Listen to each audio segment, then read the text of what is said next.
Thanks for tuning in to your Day Off podcast, hosted by your boys, Corey and Tony. I think by the end of today, I might have another best friend. They're committed to making you fall in love with the hair industry, one podcast at a time. You're going to grab a lot of information. Yeah, you're going to learn a lot. Presented by HAIRDRESSING. Ladies and gentlemen, this is it. Your Day Off podcast will begin after a word from our sponsors.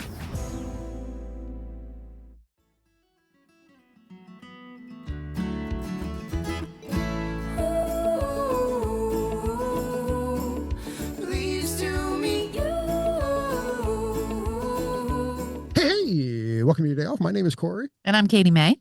I like that beginning. Well, there you go. So, hey, listen, if you're listening in, like, message us if you like our new beginning. Yeah. I don't know. Figuring it Just out. our beginning. I know. Right.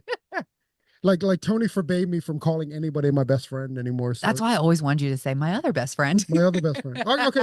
Hey, welcome to your Day Off. My name is Corey. I'm with my other best friend, Katie May. Hey, there it is. Is that it? That's good. That's it. Let's move on. Shall we? That's Listen, man, I am mega excited about our guest today. I'm so glad that we hooked up. To be honest, we hooked up like 2 weeks ago. I don't even remember how we did it, but we hooked up somehow, somewhere. But it's a combination of two of my big loves. Uh-oh, what are those? That's lame. Hey, no, Because I already know. I know, right?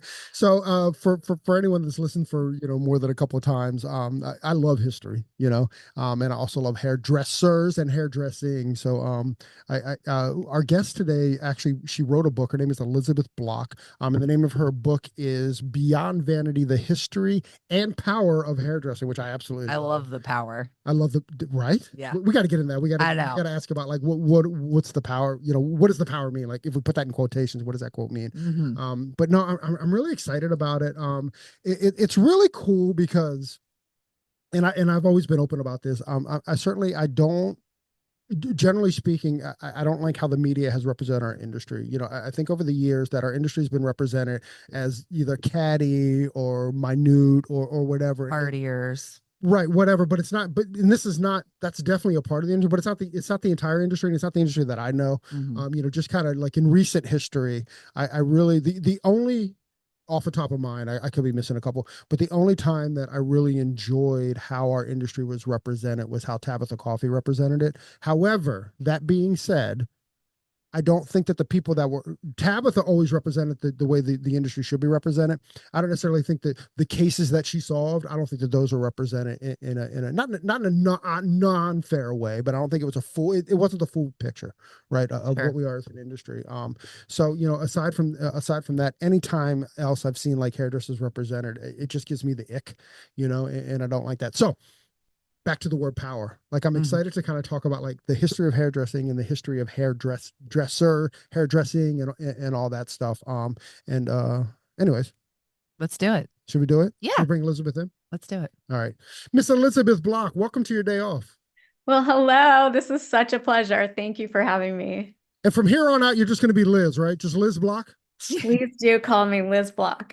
That's awesome. Liz, how'd you get interested in history?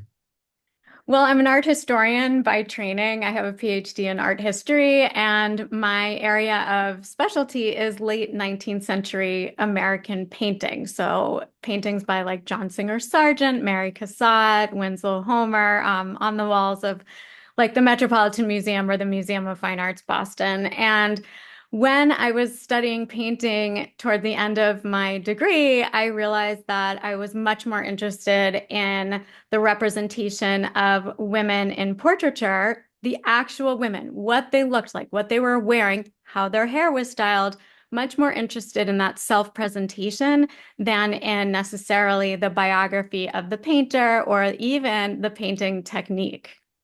Well, has hairdressing, like in the history of humans, has hair or how hair is represented, has it always been a part of our history? I mean, so I work at a major museum in New York City. I work at the Metropolitan Museum of Art, and we have the most busy galleries, perennially the most busy galleries are the Egyptian galleries. And they are so transporting. And one of the aspects that we have in the Egyptian galleries are actual wigs and like hair from Egyptian mummies that still exist because they were preserved so well. So, I mean, some of these hairstyles on the Egyptian like wigs, I mean, they're braided, they're twisted, they have incredible gold hair jewelry in them. So, I mean, since the earliest history that exists, I would say yes. That's pretty cool. Like just the adornment of like, The adornment. Like cool. little gold like clips that go around like the locks of hair. I mean, yes, it's all there. That's so cool. And like even like if you kind of like think about history, like even like the Victorian age, or actually, you know, we can even go to like it doesn't just have to be women, but like even the men, like you know, the reason that, and correct me if I'm wrong here, but the reason that like the white wig, the powdered wigs came in was I think one of the kings like had syphilis or something, and he started wearing a powdered wig or wearing a wig and then powdered it for like mites or something, and then it became like a fashion statement. Like everybody wanted to represent the. Am I right here? Oh yeah. I mean, so aristocracy, like Louis the 14th, Louis the 15th, like French aristocracy, the men started wearing really elaborate wigs and they were powdered white. And the hygiene aspect is always a question, like how often was the scalp cleaned? But Never. it's true that some of these wigs came into play because of either male baldness and they wanted to hide the baldness because if you're king and the hair is part of showing power, like from the earliest like biblical references. So they wanted to either hide baldness or illness, and there were a lot of cases of like syphilis or typhoid fever that in the records say that people would lose their hair, and it was like really a stigma to be walking around with short hair in the late 18th century and then into the 19th century, which is what I focus mostly on. People would wear wigs or extensions to hide the fact that they had lost their hair due to illness. Do you know when, like, you know, certainly if you look at our founding fathers and they were all in like powdered wigs or were all in wigs, when did it start to become like almost out of fashion? Yeah, I mean, so early on, like the powdered wigs come over from Europe because the United States is always looking to Europe for like style. I mean, it's the same today. You all can tell me that like French hairdressers are always the like, starting certain styles back in history, maybe today too. And so these wigs, like if America is always emulating the royalty, and so they do start with the powdered wigs, and then if slowly it just becomes completely impractical to be in like an American colony and like trying to maintain like this fancy hairstyle in a wig format. So they fall off. And I think Benjamin Franklin was one of the first who was just like, I'm not wearing this. And then you just see his like bald head and the beard and stuff. So. That's actually pretty funny, right? Yeah. He was also like he was old. He was like 80 years old or something, you know, as a founding father, right? And a lot of the other guys. Here's what's crazy too. By the way, I'm sorry, I'm totally gonna take us on a crazy goose chase here, but we'll get back to hair, I promise. Yeah, bring it. That all these founding fathers were like 23. You know, like they were all so young. It's just kind of crazy to think about, like even like. I'm not shitting on them, by the way, but even this idea that America is based on the ideologies of a 22-year-old. I mean, think of the 22-year-olds that you know. Some of them are fabulous, but I don't necessarily know if I want like a lifetime of change from their opinions. Yeah, but I can flip that. Although my 12-year-old nephew about 12 years ago told me that I should invest in Bitcoin, and I probably should have listened to him because. But at that point, I was like, I'm not taking any advice from a 12-year-old. Anyways, go ahead. Well, I was just going to say, think about how much further along a 23-year-old was in that time. Yes. I mean, Yeah. they're probably like a 40-year-old today. But you know, also on that note though, right? Like when your early 20s or certainly till you're 30, it's the most idealistic time. Like it's when you have all these ideals that you're presenting, right? And so it kind of makes sense that it would be them.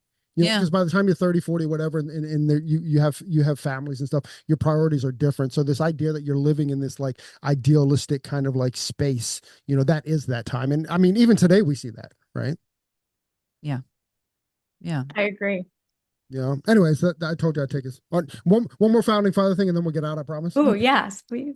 Yeah. This is the most interesting fact in American history. You ready for it? Are you ready for it? I'm so bring it on.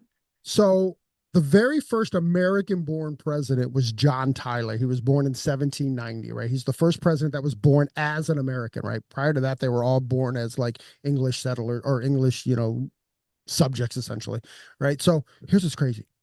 John Tyler, are you ready for this? John Tyler has a grandson still alive today. A What? A grandson? grandson. So within Wait. you're fact checking me. You're No, I'm like great grandson, not great grandson. grandson. No, 2 generations. So John What? Tyler had a child when he was 60 years old. So that would be like 1850, right? Okay. So then that same son had a child when he was like 60, right? So now there's 120 years that it's covered there. And this guy who lives in Stafford, Virginia, who's a Tyler, right? Stafford, Virginia, he's now like 90 years old. So within like 3 generations, we've covered all of American history. Isn't that bizarre? That is the coolest thing ever. I mean, just like that, the fact that he's still here and he's like 90, like he could keep going for a little while, Yeah. and teach us more about history. He had a brother that died like almost exactly a year ago. So his brother died last October. But because he has a brother, like the facts still remain. That we have 3 generations representing the history. But that should also tell you how short American history is as well. That's right. And with hairdressing too, like the United States it's young in so many, industries and so many areas of life, but especially with hairdressing, I found that Europe is always like, professionalizing these trades much earlier. And in like France, you have professional hairdressers in like the 1700s. In the US, that doesn't happen until like the 1870s, 1880s. So, and that is just, if you think about it, it's not all that long ago, right? I mean, like what you were just saying about Tyler, like you can have like 2 generations back who are really at the beginning of a professional trade in the United States. Like that's really cool. That's really cool. It kind of makes sense to me too, though, because prior to the Civil War, we were strictly an agricultural country.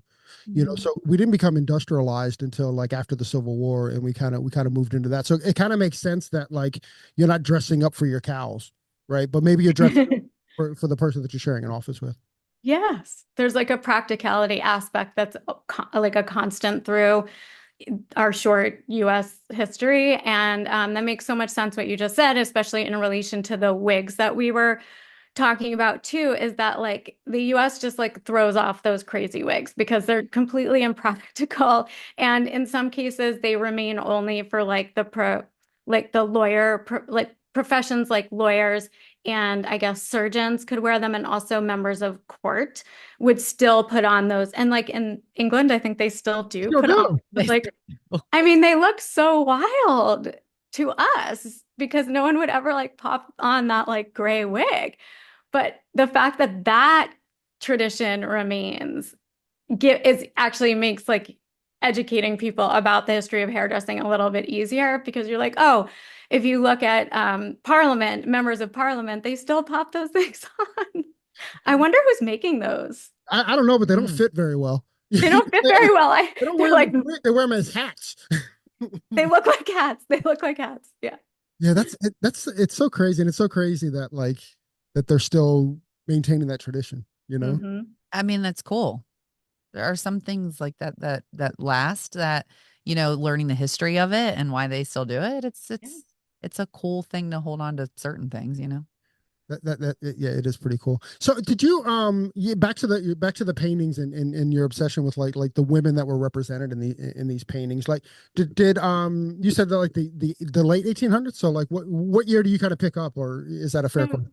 Yeah, and especially you're saying like post-Civil War with this boom and industrialism in the US, like that's my time period. That's what I'm most passionate about. So right after the Civil War, so 1865 to 1900, that's what I focus on in the book, and what I focused on when I'm looking at the paintings on the walls of museums, is that it's such an exciting moment. And you have all of this, like, you have like silver mining happening, you have the railroad happening, you have telegraphs, like huge boosts in industrialism, and the money that is flowing is just like at a level that we can't even imagine. So in the book, I focus on women who are, married who are married to like the titans of industry.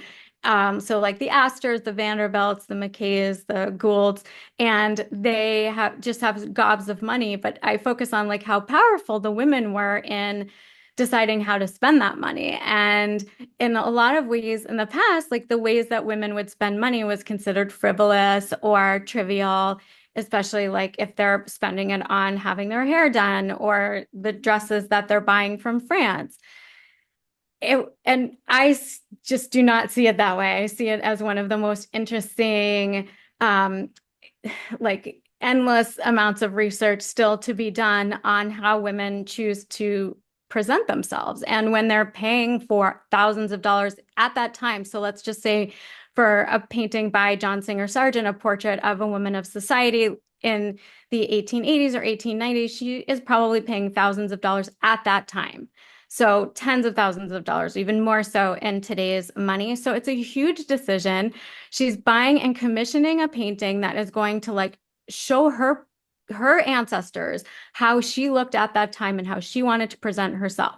And you can like bet your bottom dollar that those sitters in those paintings were having conversations with the painter about what outfit they were going to wear and how their hair was going to be styled. And I'm just fascinated by that. I could look at those paintings all day and wonder like, is that her real red hair or was that dyed? I mean, there was a lot of hair dye happening. So that's my moment. That's what I'm really interested in. It was like a selfie cost you tens of thousands of dollars back then. Yes. Yeah, if you had the money. Wild. Yeah, Like it's wild to think about it like that. Yeah. Yeah, that's huge crazy. Investment.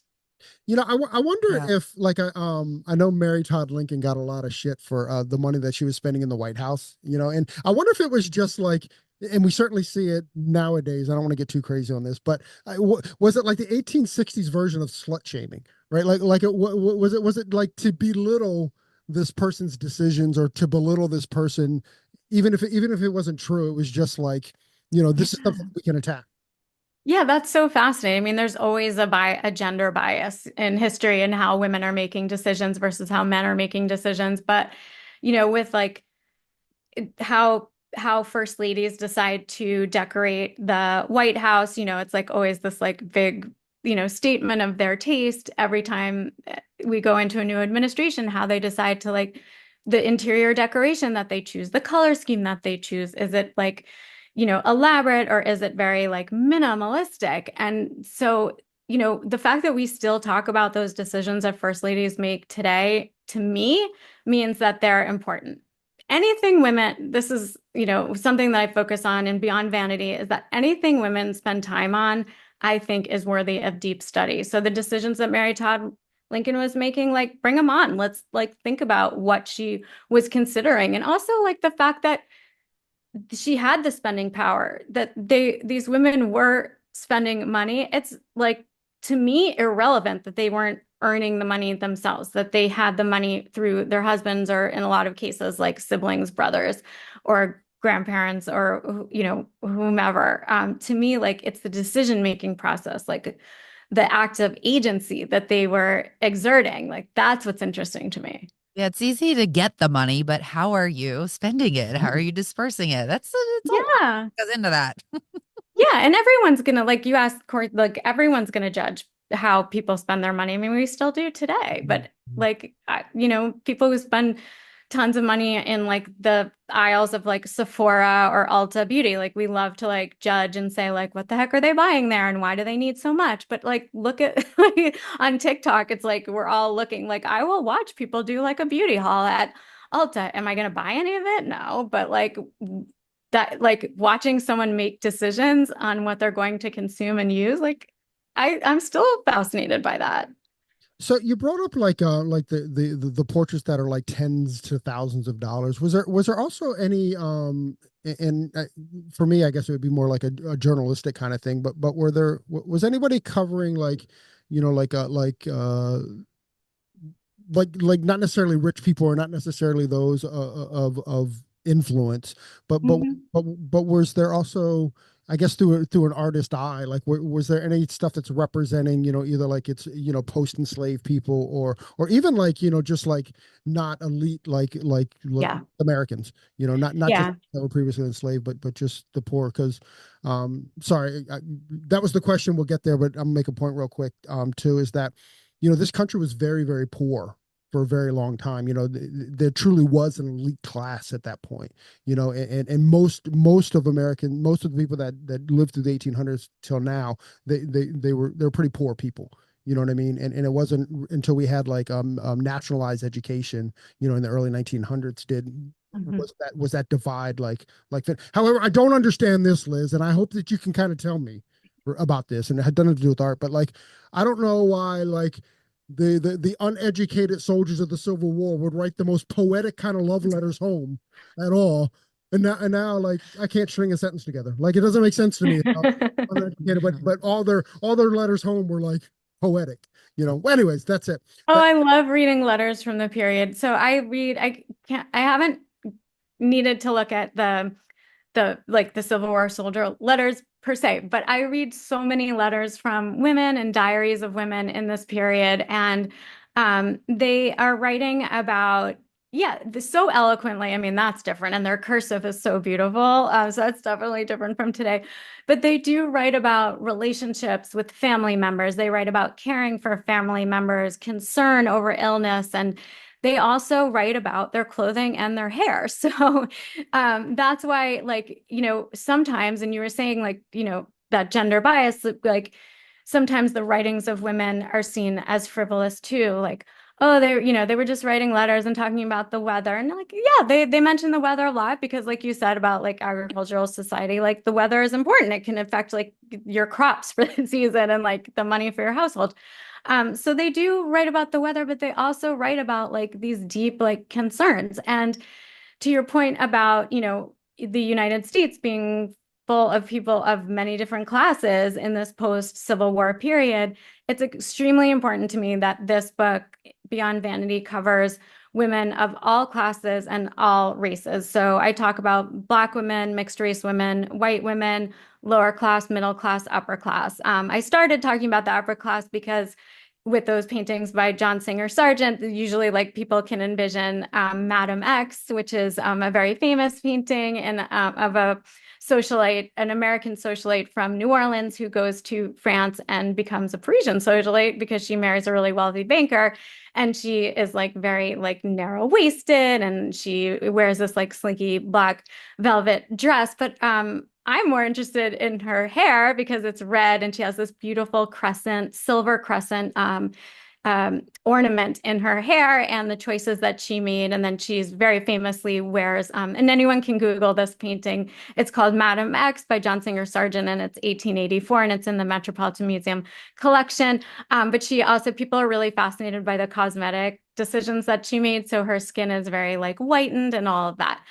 So I start with that because people can kind of take to that image pretty easily.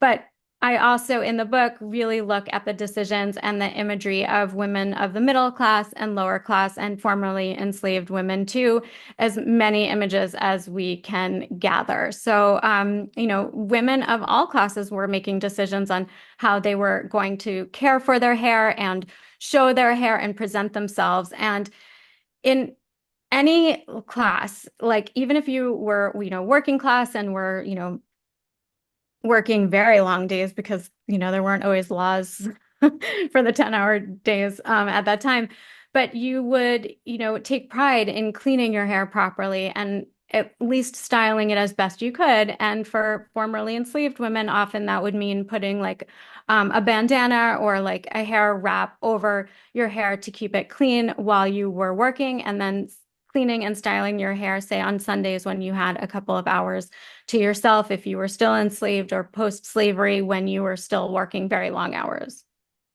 all right, big question here for me at least. So a few years ago, we had Alelia Bundles on, who is the great granddaughter of Madam C.J. Walker, and I'm fascinated by Madam C.J. Walker. And was she the first self-made millionaire?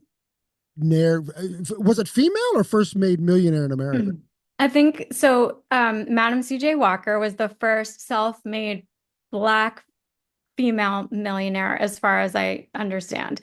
And I love that you had Alelia Bundles on. She wrote such an important book on the heritage and the history of Madam C.J. Walker, who, you know, she was an entrepreneur in the hair industry. She sold her own products and very famously like hired out like agents to go door to door to sell her products for her. There was a great like short drama series. I think it was on Netflix with Yeah, it was. Octavia. Was it with Octavia Spencer who Yes, played Madame it was C.J.? so Yeah, good. Self-made. it's so good. Self-made. Thank you. And it was based on Bundle's book. And I But think by the way, she removes herself by being based on her book. She's not happy with the representation of the movie, but listen to the podcast. You'll hear her talk. You'll hear her talk about it. I was wondering about that because some people do think that there was like an unnecessary rivalry like set up, but you know, that's Hollywood. It's like they need a story arc. But Madam C.J. She was pivotal to like showing, you know, how women could really succeed in hairdressing. Now she's coming at in the early years of the 20th century. And what I do in Beyond Vanity is bring to the forefront some women who were coming before her. So there were women entrepreneurs in the 1870s, 1880s, 1890s, like 2, 3 decades before Madam C.J. Walker, who burst onto the scene. And one of the heroes of the book is Christiana Carto Bannister, who was of Native American descent and Black descent. She is a free woman. We don't believe that she was enslaved. I have no evidence for that. Living in Boston and then also in Providence, Rhode Island, doing hair and putting out her own hair products. This is like the 1870s, like unbelievably early. So she's married to, this is how I found her to begin with, and this relates to my art history background, is that I was studying her husband, Edward Mitchell Bannister, who is a landscape artist, and like his landscapes are fine, just, you know, like 1870s landscapes, they just didn't really do it for me. I've always been more interested in figural painting and like looking at faces and hairstyles. And so I just kind of like started noodling around in the research and I was like, oh, what's his biography? And then I'm reading about his biography and learned that his wife, Christiana Carto Bannister, was a hairdresser, and Edward Mitchell Bannister started as a barber before he became a landscape painter. And how did he have the funds in order to pursue his passion of landscape painting? It was because his wife was making enough money in hairdressing that he could leave barbering and move into landscape painting. So it was just like you had a hairdresser and a barber and they get married. They don't have kids. He goes and does his landscape paintings pretty successfully and won a major award, which was very, very rare for an African-American painter. And they have like these salon gatherings and these community gatherings like in their home, but also in an early version of a hair salon that Christiana sets up. And she refers to them as hair rooms, which I love. So she was basically renting space in like a walk-up building in Boston and doing hair. She offered services from 8 in the morning till 10 p.m. at night. Like this is another aspect that I need to like dig into in this period is why they were doing hair at all hours of the night. I guess people were working really long days and it was difficult to get appointments probably. But she bottles up she calls it a hair restorer. And she also has a hair invigorator. These are some of the words that come up. She also had a shampoo, which was called a shampoo. And she advertises in the newspapers that she made this hair restorer with all natural ingredients from the forest, including tree bark. And I'm told that there are like products on the market today that have tree bark in them or anyway. So it's impossible to know, like we don't have any bottles or obviously we don't have any like liquid left from what she was selling, but it was probably a high percentage of alcohol because a lot of the products at the time were. But yeah, I could go on and on about her because she's just such a fascinating figure. But yes, she is a progenitor, like she's coming before Madam C.J. Walker. And there's just so much more research to do on other women like her. I was going to say, I love the women that, you know, especially her being able to allow her husband as a barber to step away and either try something new or actually live out what his true passion is.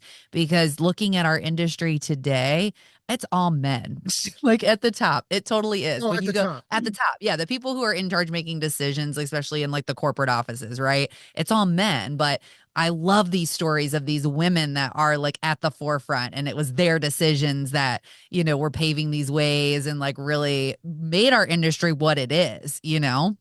That's Oh actually yeah. a question too. Like certainly early on, hairdressing, not like to exclude barbering for just a second, Sure. but actually in hairdressing, like when was there the big male takeover? Like was that like during Mm. Sassoon's time, or was that like a little bit before Vidal's time? Because I know that he kind of grew up with a Well, if you look at the history of decision making and like men would go out and do, you know, go to work and the women would stay at home with their kids. And I mean, if you think about that kind of thing, it's like maybe that it was a side thing at home for women and like men were doing these jobs of these bigger brands, you know? I don't know. That's kind of where my head goes with it. I mean, Yeah. I don't know for sure because I'm not like involved in that way, but no, I mean, but that's just interesting. trying to dissect it. That's kind Yeah. of where my head goes I to mean, think about. where Right? you're absolutely right is our industry is 80% women, but like, I bet off the top of your head you can't name of one brand that's named after a woman, right?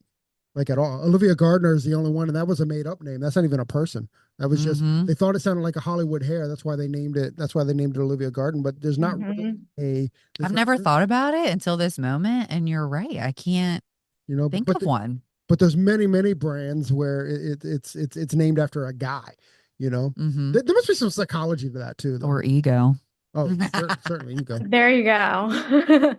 I mean, I can think of, and you'll know so many more than I will, but hair products now, hair lines now that are owned by women, but are that they're not using their name, like Pattern Beauty, Tracy Ellis Ross. Oh I know that. yeah. Okay, so Tracy Ellis Ross, her amazing line, which I love, Pattern Beauty. Look, I love that name. I love the packaging. I love everything about it. Like the talk about like spending time in Ulta Beauty and Sephora, but like I love that line, but she must not have felt the need to put her name right on it. That's such an interesting point that you're making. Yeah, back to your point. I wonder if it is a little bit of ego behind. Well, also back to the decision making part of it. I mean, how many times have we heard stories throughout history where the woman did have the idea or the wife, you know, was kind of helping to navigate some things, but because it's the man that's respected, Yes. that's who's heard or that's who kind of pushes it out. And that's kind of more, I'm thinking of it in such a small, you know, like husband, wife, or kind of at a home level, but expanding that out. I mean, I don't know. Yeah. Sense. Can I throw in a little history story while we're talking Of about course. it? It's related, I promise. Okay. So we've all heard. Liz, can I do this? Please. Okay. So we've all heard the name General Custer, right? Hmm. So General Custer is this great American like general. Well, the story is two stories. One is that when he was like on the road as a general, him and his wife used to exchange some pretty salacious and sexual like back and forths, like, In their letters. in their letters. So they were like sexy. Get this, you ready for this? They were stolen and then printed in the Richmond Dispatch. So they were reported. So then her rep, and imagine the time, like her, he came out as Studley, but her reputation came out as like, Yeah, did they burn her at the stake? Like, right, pretty Yeah. much. So this is what was going on with this, right? And like they talked about threesomes, they talked about all kinds of stuff. That's oh great. my And by the way, do yourself a favor and Read Google them. it. Yes, Read that paper, read that newspaper. because once again, it's very poetic, right? Like it's all Yeah. like, what's the Sure. word called? It's not, they're not direct about it, but they're kind of like, around it. So apparently Custer was a terrible general. like terrible. But it was a campaign from his wife in years and years. She wrote his biography. She put she was her own PR firm for her husband after he died. And, Oh my and we God. remember him as this great general. But like, if you look at like any reports of the time, one, people hated him. Mhm. Nobody respected him. They actually, he died at like a Little Bighorn. Like they think that the Sure. natives got, right? Like this is Yeah. a story we know. Apparently, they're not even sure if it wasn't his own people. They're not sure that if it's his own people, didn't Oh, kill him. wow. And when they found him, he had an arrow up his arse. Oh my Just total God. disrespect, Right. Sure. right? Like just total disrespect. Oh my It's God. great. Do me a favor and like read about this and just go down I the need rabbit to hole. read this. Yeah. It's amazing. And by the way, the sex letters are incredible. Like you read, but again, from a poetry kind of like Yeah. standpoint, like you're like, yeah, we clearly know what they're talking about, but it never even mentions it. You know what I mean? Yeah, it's sort of glazed Innuendo. over That's in a what I was way. looking for. Yeah. It's all innuendo, the entire thing. It's a Innuendo. Yes, innuendo. that's Yeah. well, I love how you just touch on so much. I could go in a million different directions, but like yes, the fact that like women are always there. I mean, women are always there. And a lot of times what happens is that their statements, their decisions, their efforts are not recorded to history because who's running the newspapers? Male publishers. Who's running the periodicals, the magazines? Male publishers. Who's on the board of all of those publishing companies? All male. And so sometimes you have women who are writing stories or letters or little bits and pieces in the newspapers and the magazines, but the heads of the industry are all men, which is exactly what you were saying about the hairdressing industry today, which like I honestly didn't know that. If it's so similar to so many other industries. And one of the other concepts that came to mind when you were just, like talking about this customer salacious, is that the concept of mobility. So, and Katie, you were saying that, women were like at home, kind of like, taking care of the domestic space, and it was the men that were like out and about and working and reporting things, that the men just generally had more mobility. They could like go as they please. They could go to the pub, they could go to the tavern, they could like meet with people, they could go to work, they could, move in ways that women couldn't because they were tending to the house and tending to the children. So that the fact that like hairdressing was a path to empowerment for women in this period is just like probably one of many different trades and industries and professions that we haven't really looked into yet. But there is more there, and it's not always in the national newspapers, but sometimes it's in the trade newspapers. So I had a really fun time looking through American Hairdresser Trade Journal, which was, I looked at some editions from like 1886, 1887. In the library of the Fashion Institute of Technology in New York, they had 4 volumes for me to look at, and they're so rare, but it's just like one way to finally like get the voices of some of the women in the industry and the men too, like seeing what was on their minds. And like the pages were really brittle, and I'm like turning them very carefully. The masthead is all men, so the guys are at the head, but then there's letters and there's comments and there's opinions from women hairdressers across the country and what they're concerned about, and they're mostly concerned about price fixing and like making sure that people aren't charging way more for a shampoo than they are. I think in the late 1880s it was 35 cents for a shampoo, and then someone wanted to go to 50 cents and they were like freaking out and saying like we all have to work together here on this like pricing index, or else like it's going to throw everything off. And because it's a national trade journal, you have people writing in from all over the country. And it's so fascinating because at this time, like cities like New York, Boston, Providence, Charleston, they're Chicago, they're larger than and dealing with more clients than some of the smaller town hairdressers. So it's really fascinating to hear like the concerns from the city hairdressers versus the country hairdressers in the small town. So it's just like, communication, mobility, like this is why the period is so interesting to me. That's so crazy to me because we just talked about this, I think, yesterday, the other day. We just had a conversation about Brits. Yes. Yeah, I know. I was just going to say it's incredible that this is happening because this is happening now across our industry where there's so much fluctuation on Yeah. things, and like hairdressers like really need to kind of come together, and like some of us need to chill out and some of us need to like ramp up. So we all Yep. need to like, Yes.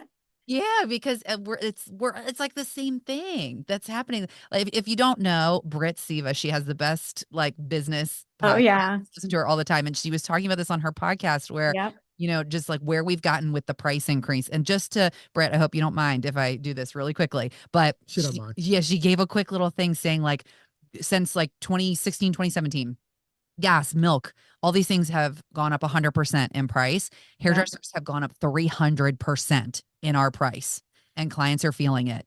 And we Yeah. need to just kind of like chill. We need to kind of reconvene, reassess. Like, a lot of us have waited so long to raise our prices, and then we try to hit with a $50 increase. And that's really a difficult pill to swallow. Yes. The same thing talking about shampoo prices and, trying to just all stay together and work together and like elevate each other together and all Yes. at the same time, I think I listened to that episode by Brett to by Brett to like incrementally increase the prices. Don't be afraid to do that, like slowly, so that it doesn't hit the client so hard at that moment. And like it all depends on like personality too. Like if you're like, like shyer people may not want to like put off their client by increasing their price, and they're like, the introverts among us, may not feel like we could speak up for, what we need. But all of these concerns were happening, now it's well over 100 years ago in these trade journals.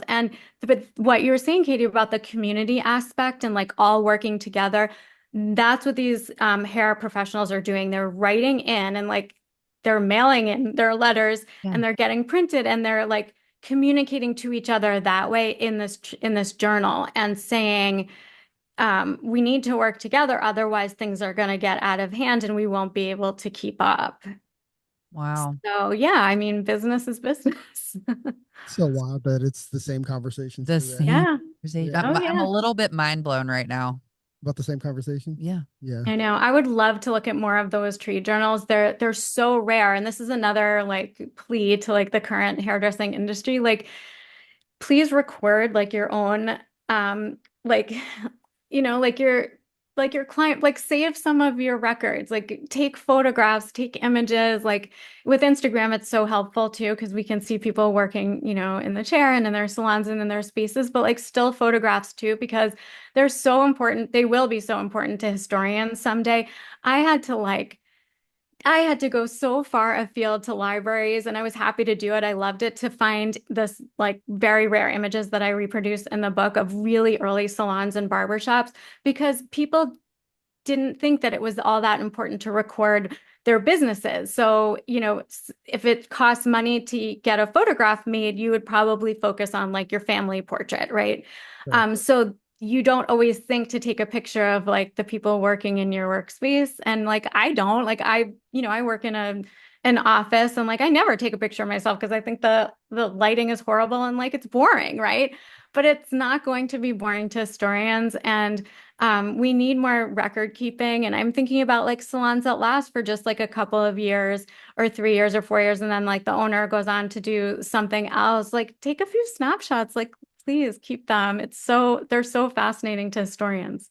It'd be almost impossible, like certainly like in the time period that you're talking about, to take a photograph because, the shutter speed was so slow, right? It'd be like a minute shutter speed or something like that. So, any kind of movement would be Yes. the reason this is interesting. I find it interesting is that with the slow, like the 10 photos and the shutter speed was so small, it actually had to do that. So like a lot of times you'll see like families take pictures not smiling because you can't replicate a smile for 2 or 3 minutes. Yes. Right? So they wouldn't. So they all look grumpy and gruff. Yeah. They weren't. But that was an easier like face to hold as opposed Yes. to a smile or anything like that. So Yeah. And then there'll be like a baby or a toddler that moves and it's just this like smush face because of like the shutter was still open. There are some like, so tintypes and other types of photography that were much cheaper and you could just like if you were lower class or middle class, you could buy a tintype and have those made, but you weren't going to like spend that money on documenting your business. Oh, right. So it is a little bit later that we get some of these records and these incredible photographs. So I think in the book, like late 1890s or like around 1900, that I was able to get some good ones. And then another way to get good images in the time is trade cards, which were basically business cards that salons and barbershops would give out. So they're like, I'm like holding up my hands, but you can't see them. They're like bigger than today's business cards, but they are like, a little smaller than, yeah, a little smaller than a postcard. And you would like have a beautiful image on the front that was like really like sentimental and appealing. They use like a lot of images of kids. So like if you can picture like an old-timey like Valentine, like that would be on the front. And then on the back would be business information and like basically like contact us for an appointment, not said in so many words, but the address is there, the business name is there, sometimes a logo. And they were printed on really nice cardstock. So people kept them, and a lot of women would put them into scrapbooks. And so I was able to look at some scrapbooks at a library in Delaware and see some of these businesses recorded only in that way, like businesses that I had not heard of or seen, but like hairdressing rooms that were recorded in their trade cards because a woman kept them and decided to put them into an album. I mean, thank you. What first off, I meant to mention it earlier. I love hairdresser room. Hairdresser room? Yeah, just that kind of like that instead of a hair salon or yeah, room, calling it a hairdresser room. Yeah. Yeah. Or hair Isn't that awesome? Yeah. I love that. I think by the way, studio suite. Ooh, studio suite. That's what it is, right? Yeah. A hair room. Yeah. Hair room. It's a hair room. Hair room. I was just an anecdote, but I was visiting a friend's salon in Brooklyn. I live in New York City. I was going to Brooklyn, and I was going to her salon, which is called just Salon. Like that's so Brooklyn, right? And then next to it, hold on. JUST salon, or no, the word just Salon. And then the website, which is incredible, everyone should look at it. It's called This Is Salon. She's the most just the most wonderful woman, Ruby, who runs it. And there's another salon next door called simply Room. So Room. And then like the fact that like salon, room, like all these like very basic words are what were being used in the 1800s and in the early 1900s. So like, yeah, hair rooms, like really cool, right? Because it gives you like this sense of like hominess, coziness, like domestic space. And in fact, like a lot of them, and I wish we had photographs of Madam C.J. Walker, of Christiana Carteau's rooms. Like I so wonder what they looked like, but I imagine that they would have had like, tiled floors and then like framed pictures on the walls. And then her products probably would have been for sale, and then beautiful mirrors. I mean, mirrors are always present, right? Oh, yeah. You got to look at yourself. That's so cool. I have a friend who has an in-house salon, and it's called the Laundry Room. And I didn't realize that at first that it was an in-house salon. And I go, I love that name, like the Laundry Room. There's like a men's clothing line called Laundry, right? Which I think is like so cool. And then I love it. I have a friend that has a salon in Manhattan, and it's called Low Ear, like low ear. Ooh. Yeah. Ooh, I have to look for that. That's what it used to be called when a guy would go get a haircut. Lowering your ears. I'm gonna go lower my ears. Was it? Yeah. Is that the story? Yeah. Did you talk to Mari about that? No, I'm pretty sure my dad or my grandfather used to say it all the time. Like, I'm gonna go have I love that. That's like, awesome. Well, that's so cool because you're cutting the hair. Okay. That's it. I love that. I don't know if it actually makes sense, but Liz, if you walk in there, her name is Mari, Mari. Okay. Tell her Mari. Yeah, she's great. Mari's awesome. And by the way, I'll make a trip. She is a huge Georgia O'Keeffe fan, and if you look at her Instagram, she dresses like Georgia O'Keeffe. Oh my God, I love it. She's legit. And Mari is like the representation of a barber. She's a barber. She's the best representation of a barber ever. She's amazing. We love Mari. I am looking at Mari immediately. Damati, Demonte. Okay. Her last name, Mari Damati. Yeah, she's Mari Damati. You guys will hit it off. Awesome. I'm gonna make another request, dude. Like, when you went to FIT, did you have to like request to see these papers? Big time. I had to make the appointment months in advance. I was like, like monitoring my calendar because you have to make like a 2 to 3 hour research appointment because it's a library that's within like the university. And then, you show up and the security takes you upstairs and then you go behind, like, you go into a reading room. The librarians are incredible. This is not to say like it's no fault of theirs that it's difficult to get an appointment. It's just that people are there studying a lot of different things. And with archival materials, you can't have too much out at one time. But yeah, when I got there and I sat down I'll never forget this like U-shaped table. And like the librarian had the archival box out with the 4 volumes of American Hairdresser. And I was just like, finally, yeah, but anyone can make an appointment to research. And if I have some digital images that I'll be sharing on my Instagram. So I'll get those out. But I took like a crazy amount of photos because I didn't want to like have to go back and turn those pages again because I wanted to preserve them for, posterity. And then there are more issues of similar trade journal, hairdresser journal magazines in the UK, which like that's next for me. The British Library has some, so I need to get there. There's so much more to do on this history. Yeah. So you pretty much cover 35 years, right? So like post Civil War from 1865 till like 1900. I mean, not to hold it to a date necessarily, but what was did you notice any evolution in like how hairdressing changed over those 35 years? Yes. So in the early period, you get more, the hairstyles are much more contained. And what I mean by that is that the hair is closer to the head, like very demure, if you don't mind my saying that. Like very close to the head, very, twisted up, like an updo with, you wanted to have the ideal for white women's beauty was to have long, luxurious, wavy hair, usually brown, and you wanted it to be like thick and abundant so that you could swirl it all up and get the updo of that moment. And the different styles, like these styles were coming fast and furious, like month by month in these magazines that people would get at home, like Godey's Ladies Book or Peterson's, and you would see the style and then you would like if you had the money, you would ask your lady's maid to do it for you, but that was rare. So you might like ask a sister or a mother to do your hair for you. And literally there were tutorials in the magazines that they could follow.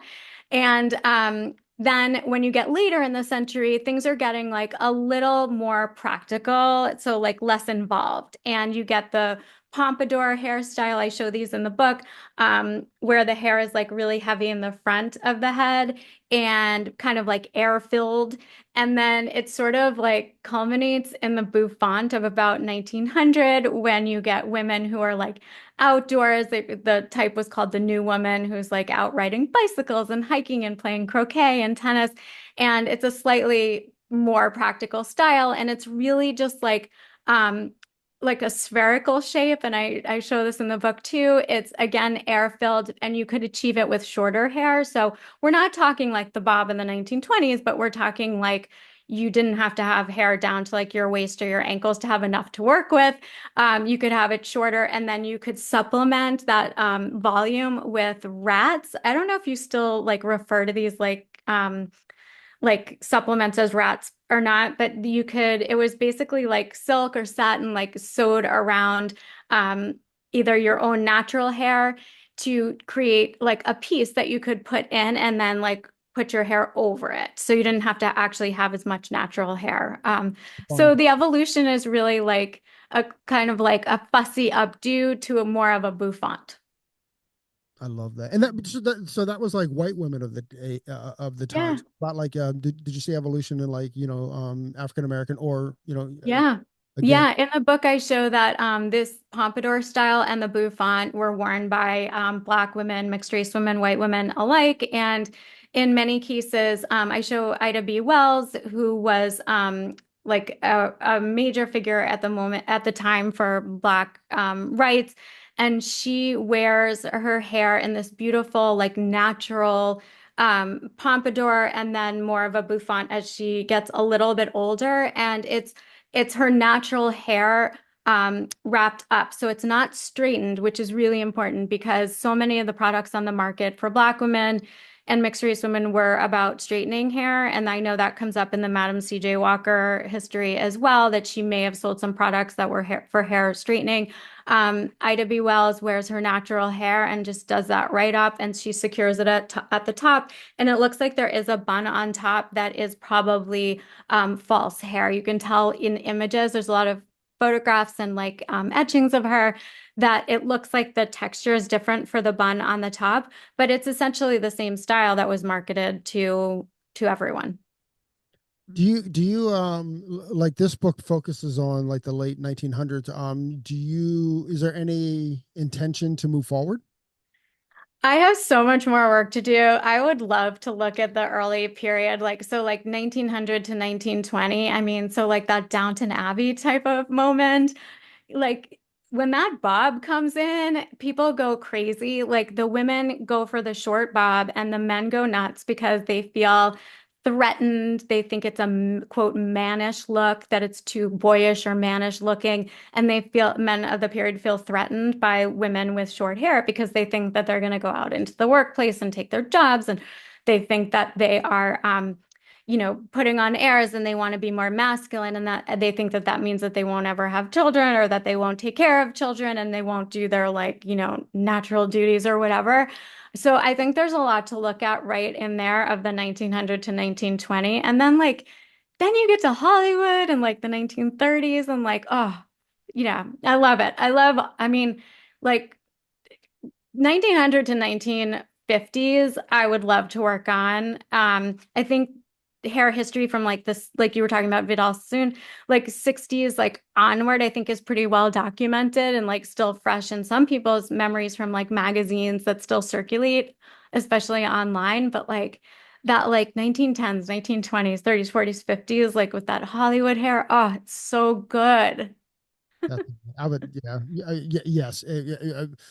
If you do it, let us know, because I will. Yeah. I'm fascinated about. I'm just fascinated about hair and hairdressing and stuff, and I'd be really interested. Yeah.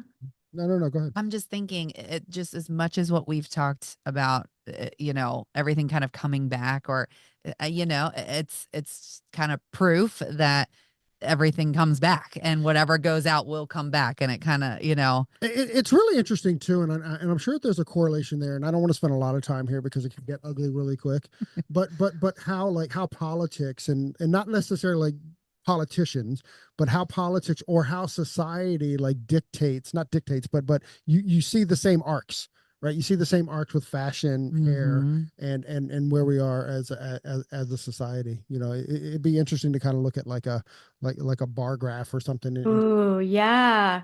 I mean, everything that's old is new again. Like everything really is cyclical. Someone asked me the other day, like, do you see any trends now that resonate with ones from the past? And I think there is, like, how there's this like early 2000s like revival with some of the fashion that's out and some of the hairstyles.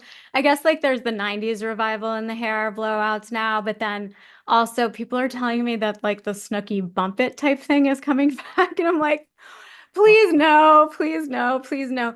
But for me, that's interesting because it's like that weight in the front of the head, or like the crown of the head, that like I see in, what I was just talking about, the pompadour and the bouffant. So that like, anyway, that air-filled front is so interesting. But yeah, let's hope that doesn't come back, right? Well, it'll come back. It'll just be revised some way, right? Revised, yeah. Read a book once called Hit Makers, and basically I read like 500 pages, and my takeaway from the book was like, to make a hit, whether it's music or whatever it is, art or whatever, is that it needs to be a new take on something familiar, right? So that's kind of how you make it, and that's why like sometimes people are so ahead of the curve that they miss it, But if it's like really, if it's familiar. I always go back to the movie Searching for Sugar Man. Have you seen this? Yes. So Searching for Sugar Man was out in like 2011, 2010, but it's about this artist from the 1970s. And he was incredibly talented. Like the reviews of his music was that he had the writing styles of Bob Dylan with the voice of James Taylor, right? Like what a great review, right? Yeah. But because his name was Rod, and I don't know how old you are, Liz, but when I was a kid, all records were like they were either soul or they were rock or they were jazz, and that was about it. And like even Jimi Hendrix was in the soul. It was clearly like they were just separated by race, but they didn't call it race, right? Well, this artist's name is Rodriguez, and because his name was Rodriguez, they didn't know where to put him. And this is why, like in the U.S. at least, he didn't sell any copies of his stuff. This is all a roundabout way to say, like, when you listen to Rodriguez's music now, you'll think you've heard it, because it's so familiar and it's so James Taylor. It's so that sound that you're going to be like, I had to have heard this because it's so familiar, but it's so familiar to that time. And we have so much folk music from the early 1970s that it just feels like it belongs, if that makes any sense. It makes total sense. And what you're saying about like sometimes based on people's last name or associations, depending on what like moment in history you are, like the powers that be don't know where to place you. And if they can't categorize you, then you don't get the attention that you deserve. And thinking about some of these women who I'm looking at in the 19th century, like they probably were like, entrepreneurs before we had the word, before we used that word, and people didn't quite know what to do with them. And so they didn't save their history. That makes sense, right? Makes total sense. Liz, you're amazing. Thank you so much for making the time and hang out with us. If people want to find you or well, first off, the book's available. The book's available everywhere beyond Vanity, The History and Power of Hairdressing, wherever you buy books. Amazon has a great price on it. And I love bookshop.org, which supports independent booksellers and also authors, but you can find it at Barnes & Noble, everywhere online. And I'm on Instagram. I would love to hear what you think about the book. Follow me at elizabethlblock.com. My website is elizabethlblock.com. My Instagram is elizabethlblock, BLOCK. And I'll be looking for you. Give me your feedback and tell me which images resonate most with you in the book. I love that. Do you have some of those images on your Instagram? Oh, yeah. Do you have images of the fit papers? Of the newspapers, I don't. Those are on my phone, but I am going to be sharing them, especially now that we've been talking about them. Yes, let me get those up there just for you all. Okay, so here's what Liz agreed to do, even though she didn't agree to do it. The day that we release the podcast, like within that week, she's gonna put them up so you can kind of look, because I'm definitely gonna look at them because I'm fascinated by that. Just I'm on it. I have this whole, they're taking up like this whole folder on my phone. I need to get them out for you guys. Yes. Yeah. Maybe do like 3 at a time as a what's that called? A carousel. Oh yeah. You got it. Yes. I'm all over Instagram and I would love to put those up for you all. Yeah. And carousels are the best ways to do that because they get on everybody's feed a couple times. Thank you for that. I mean, just a little no. Trying to get them out there. Yes. That's awesome. Liz, thank you so much. Thanks for hanging out with us. And thanks for making the time. Thank you so much. I learned so much from you guys. Thank you. Oh, that's special because we learned so much from you. You were supposed to be the educator here, Liz. Thank you. Miss Liz Block. Thank you very, very much for joining us on your day off.